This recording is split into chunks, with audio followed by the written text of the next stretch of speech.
네, 여러분 안녕하세요. 전정현 소장입니다. 자, 이 아틱이라고 하는 거 뭐 들어보셨는지 모르겠습니다. 자, 이 아틱이 지금 현재 이제 화두가 될 가능성이 상당히 높은데요. 우리가 항상 그렇습니다. 어떤 그 이슈가 있을 때요. 그 이슈가 나왔을 때 흥분해서 그때 잡게 되면 항상 상투죠. 그러니까 이슈가 나오기 전에 미리 그 이슈에 대해서 알아두시고 적절한 타이밍을 미리 들어가서 선취매수해 놓는 것. 이게 투자에서 수익을 보기가 상당히 좋은 건데요. 자, 오늘은 이 아틱에 대해서 좀 알아보도록 하겠습니다. 네. 자, 먼저 인트로 기사 한번 보고 출발하겠습니다. 자, 인트로 기사 한번 보도록 합니다. 예. 자, 아틱이라고 하는 건에 대한 기사가 잠깐 나왔었죠. 아틱이 결국은 이제 출시가 조만간에 되겠다. 뭐 이런 건의 기사가 하나 나온 게 있어요. 예. 근데 그렇다면은 그 아틱이라는 게 도대체 뭐고 어떤 건의 강점이 있는가 이런 측면들을 좀 봐야 하겠습니다. 자, 지금 이제 아틱, 예, 여기 나와 있죠, 기사가? 네, 아틱 출시 초일기다. 올 가을에 출시된다. 이렇게 나와 있는데요. 자, 그러면 이 아틱이 뭔가 좀 알아봐야 되겠고, 가을에 출시된다고 그랬는데 언제쯤 출시가 될까? 제 생각에는요, 9월 초에 독일에서 열리는 IFA가 있죠. 이때 출시가 될 가능성이 많다. 일단 그건 머릿속에 집어넣으시고 보시는 게 좋겠습니다. 자, 다음 그림. 아틱이 그럼 그 어떻게 생겼는가? 그걸 한번 보겠습니다. 삼성의 아틱입니다. 다음 그림입니다. 예. 자, 그러니까 모듈이죠. 네, 모듈 같은 게 생겨 있어요. 그죠? 네, 모듈 같이 생겼습니다. 기판 같은 거죠. 기판.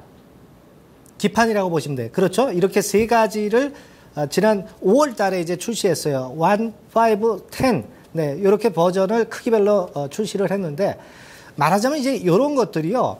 냉장고라든가 뭐 아니면 뭐 그 가전제품 있죠. 스마트홈에 들어가는 모든 기기에 이걸 심어주는 거예요. 요 자체에 이 판을 이제 플랫폼이라고 그러죠. 이 플랫폼 위에 소프트웨어나 드라이버나 뭐 클라우드 장치나 그런 것들이 다 장착이 되는 거예요. 그러니까 컴퓨터로 치면은요, 여러분들 PC에 그 펜티엄 칩 같은 거 있죠. 보드 위에 장착하는 거. 자, 그런 식이에요. 그런 것이 있어야 사물 인터넷을 우리가 활용을 할 수가 있는 부분이고요. 거기에 핵심이 되는 바로 이 모듈. 네, 이걸 아틱이라고 하는 겁니다. 다음 그림 보면은요, 정의 나와 있죠? 복잡하게 나와 있습니다. 네, 복잡하게 나와 있는데, 간단하게 제가 손쉽게 설명을 드렸잖아요. 그렇죠? 네. 바로 그게 아틱입니다. 이 아틱을 삼성에서 다음에 어떤 그 캐시카우로 활용을 좀 하겠다는 거예요. 스마트폰 가지고 안 되거든요. 네, 안 팔리죠. 자꾸 이제 다른 쪽을 지금 현재 신경을 쓰는 겁니다. 삼성 에피스나 바이오로직스나 바이오 쪽에 신경을 쓰면서 그 전에 사물 인터넷권을 가지고 또 하나의 신사업으로 보자는 얘기예요. 바로 그 아틱입니다. 얼마나 신경을 쓰는지 잘 아시겠죠. 예. 자, 다음 그림. 아틱의 용도 한번 보겠습니다. 그래서 아까 세 가지 있다고 말씀을 드렸죠. 1번이 이제 제일 소형이죠. 소형.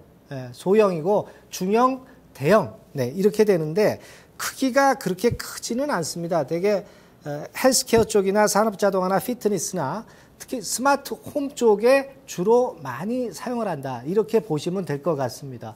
동영상 재생 같은 경우도 10 같은 경우는 가능할 수가 있다는 얘기예요. 네, 그런 부분입니다. 예. 자, 그럼 삼성만 이런 그 플랫폼을 생산하고 있느냐? 그렇지는 않죠. 인텔에서도 하고 있죠. 다음 그림 한번 볼까요? 인텔의 에디슨이라는 플랫폼입니다. 삼성의 아틱이 있다면 인텔엔 에디슨이 있고 다른 구글이라든가 애플이라든가 또는 MS 다 있어요. 뭐 나중에 설명을 드리겠고, 크기는 인텔 에디슨은 동전 크기만 하죠. 500원짜리 동전 크기만 하다. 이렇게 보실 수가 있고요. 작년 9월에 출시가 됐고, 인텔이 에디슨이 이 네트워크 장비 업체인 알테라르 쪽을 이제 인수해가지고요. 현재 역시 M&A 건을 해가지고 키우고 있는 거죠. 삼성이 스마트싱을 인수를 해서 키우려고 하는 것과 똑같은 얘기예요. 그렇게 봐야 됩니다. 그래서 인텔하고 삼성하고 칩을 좀 비교해보면 삼성이 훨씬 작죠. 작은 게 좋죠. 작은 게 좋습니다. 그래서 크기 면에서는 유리한 게 삼성이다. 성능 같은 경우는 이제 비교가 되겠지만 크기 면에서는 훨씬 유리하다. 다음 그림 한번 볼까요? 예. 그러면 인텔만 있느냐? 구글도 있어요. 구글 같은 경우에는 아직 출시가 3분기에 출시가 되는데 브릴로라고 하는 겁니다. 요거는 이제 가볍고 배터리 소모가 적고요. 비용이 좀 저렴하다는 강점이 있어요. 그 외에 어디가 있는지 아십니까? MS는 엣저 플랫폼이라는 게 있어요. 그리고 애플 같은 경우는 홈킷이 있습니다. 이런 것들하고 경쟁을 해 나가는 거죠. 여기서 삼성전자가 성공을 해야 될 거로 봅니다. 다음 그림 한번 보면, 삼성전자하고 구글하고 비교해 보면 이런 차이가 있다. 경험이 좀 부족하지만 가전제품 삼성전자 생산을 했잖아요. 반도체 생산을 했지 않습니까? 그런 데 대한 노하우가 있기 때문에 또 크기도 보지 않았습니까? 강점이 있기 때문에 충분히 승산 있는 게임이 될 가능성이 좀 높지 않겠나. 그렇게 판단할 수 있는 그런 부분입니다.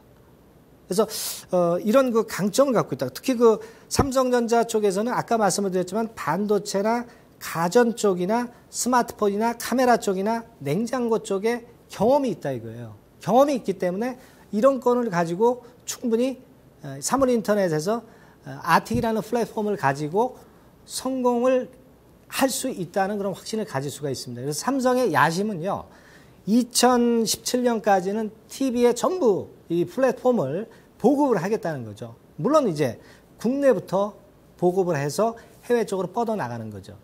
그리고 TV뿐 아니라 2020년도까지는요, 전 제품, 전자제품, 전 제품에 이 플랫폼을 심겠다는 겁니다.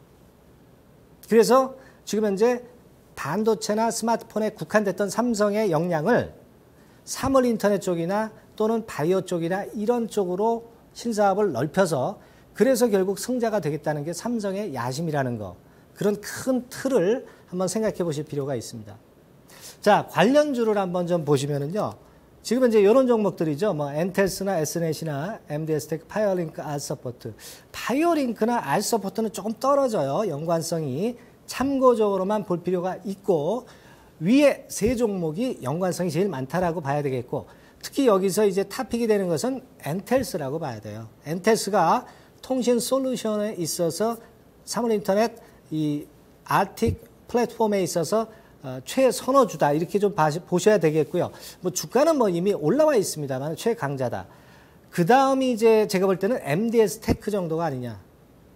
왜 그러냐면 이제 임베디드 소프트웨어라는 것이 사물 인터넷에서 꼭 필요할 수밖에 없는 건이거든요. 스마트카나 무인카하고도 관련이 돼 있지만 이 사물 인터넷에서 상당히 필요한 임베디드 소프트웨어 강점을 갖고 있는 것이 MDS 테크다. 그 다음에 이제 S넷 정도. 삼성에서 이제 분사를 했죠. 그런 플러스 모멘텀을 좀 생각할 필요가 있겠고요. 시스템 통합 업체고. 이런 정도로 관련주에 대한 강도를 보실 필요가 있지 않나 그렇게 봅니다. 차트를 한번 볼까요? 네. 자, 차트 나와 있죠. 여기서 제가 강조를 드린 게 엔텔스다. 엔텔스는 근데 미리 좀 많이 올라왔어요. 지난 5월 달에 출시가 됐다고 그랬죠. 상용화 되는 거는 이제 가을에 출시가 된다고 그랬어요. 가을이면 언제냐? 독일 IFA가 있을 때다. 그렇다면은 대개 9월 4일에 출시가 된다. 그렇다면 어때요? 타이밍은 8월 초나 중순 때 이런 종목들의 저점을 잘 노려서 타이밍을 잡아봐야 되겠죠. 그 다음 코스가 이제 MDS 정도가 강도가 높다고 그랬고, 그 다음에 이제 S넷이라고 그랬어요. 네. 타이밍은 시기를 잘 보셔서 8월 초순께 저가 타이밍을 잘 한번 잡아보시는 것이 필요하지 않겠나 그렇게 말씀드립니다. 네. 다음 시간에 뵙겠습니다.